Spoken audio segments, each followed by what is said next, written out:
Aile günü bütün dünyada qeyd olunur. Bu çok vacib bir gündür. Birləşmiş Millətlər Təşkilatı bu qərarı qəbul edərkən də ailəni təhdid edən dünyanın ayrı-ayrı regionlarında və ümumilikdə ictimai, siyasi, beynəlxalq proseslərdə gedən tendensiyaları nəzərə alıb.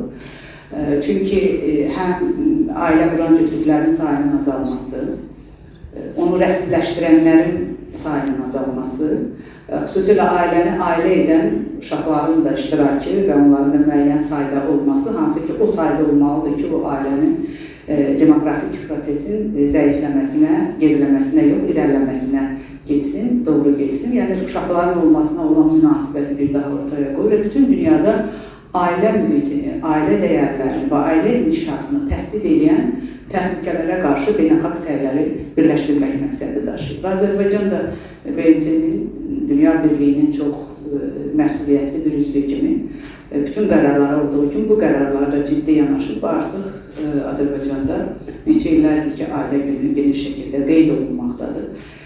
Və biz fəaliyyət istiqamətimizə uyğun olaraq bu proseslə daha çox, daha yaxından məşğul oluruq. Bütün ölkənin, bütün regionları və rayon icra hakimiyyətləri, bələdiyyələr və əlaqədar dövlət qurumları ilə birlikdə ailə və onun inkişafı ilə bağlı həm dövlət siyasəti, həm ayrı-ayrı layihələrin reallaşdırılması, həm də icmaların özünün bu istiqamətdə mövqeyinin siyasətə uyğun təşkil olunması işi ilə bağlı çox sayılı layihələr həyata keçiririk, reallaşdırırıq və dövlətin rəsmi siyasətini əlaqədar qurumlarla birlikdə reallaşdırırıq. Bilirsiniz bütün bunları ki, bununla bağlı qanunverici yüksək səviyyədədir. Ailə məcəlləsi, ailənin sosial durumu, həssas ailələrin problemlərini həll edən həsr olunmuş çox sayılı qanunlarımız qüvvədədir. Ən əsası, analar olan gündən uşaqların hüquqlarının qorunmasını əldə rəhbər tutan uşaq hüquqları haqqında qanun Azərbaycanda 90-cı illərdə Heydər Əliyevin zamanında qəbul olunmuşdu. Amma son ildə bilirsiniz ki, Dövlət Komitəsinin təşəbbüsü ilə yeni ailə, yəni uşaq hüquqları haqqında qanun yenidən işləndi, tamamilə yeniləndi. Və o yalnız hüquqları elan edən bir məcəllədən o hüquqların reallaşdırılmasının bütün mexanizmlərini yaradacaq və ona qarşı çıxa biləcək bütün halları təsbit edən müddəaları orada əks etdirmişdir. O baxımdan uşaq hüquqları qanunun qəbulu ailə mühitində sağlaşması və inkişafı üçün çox böyük imkanlar yaradır. Ona görə də mən düşünürəm ki, Azərbaycan bu istiqamətdə həm mexanizmlər baxımından, həm qanunvericilik baxımından irəlidə gedən ölkədir.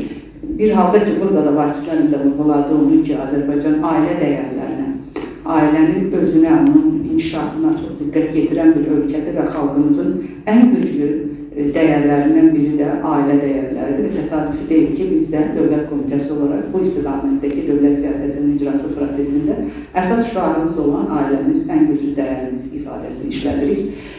Və o, hər bir kəs üçün belə olmalıdır. Ona görə də bu cür layihələrin reallaşdırılması, ailə regionlarda, şəhərdə, xüsusilə haradakı dəyişiklik, müasir proseslər daha çox təsir göstərir. Bu dairələrdə, o ərazilərdə bu layihələr icra olunur və icma nümayəndələri özü həm icma daxilində, həm də ailələr daxilində olan mövcud problemlərə qarşı çıxmaq üçün həm təlimlərə cəlb olunur, seminarlara cəlb olunur, məlumatlandırılır ölkədə gedən proseslərlə. Eyni zamanda bu və ya digər xidmətlərə doğru yönləndirilir. Ən əsası da ailənin qorunmasının hər kəsin, hər bir şəxsin, hər bir dövlət qurumunun, hər bir subyektin vəzifəsi olduğunu bir daha vurğulayır. Bilirsiniz ki, bizi birləşdirən əsas dəyərimizdir bu. Ona görə də kimsə düşünməməlidir ki, bununla ayrıca təşkilatlar, ayrıca dövlət qurumları məşğul olmalıdır. Olur əlbəttə, bu da bu sahədə dövlət siyasətinin reallaşdırılması ilə Dövlət Komitəsi məşğul olur və siyasət də mükəmməl qanunlarla mükəmməldirilir, konkret nəticələrimiz var.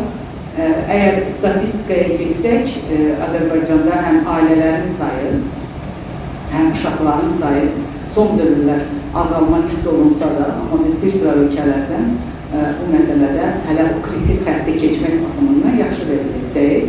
Amma düşünürəm ki, siqnallar var, tendensiyalar bizi vadar etməlidir ki, biz bu istiqamətdə həm rəsmi mövqeyimizi möhkəmləndirək, həm də icmaların dəstəyini artıraq, icmaların özünün iştirakını artıraq bu prosesdə ki, bu tendensiyalar gətirib mənfi nəticələrə çıxara bilməsin.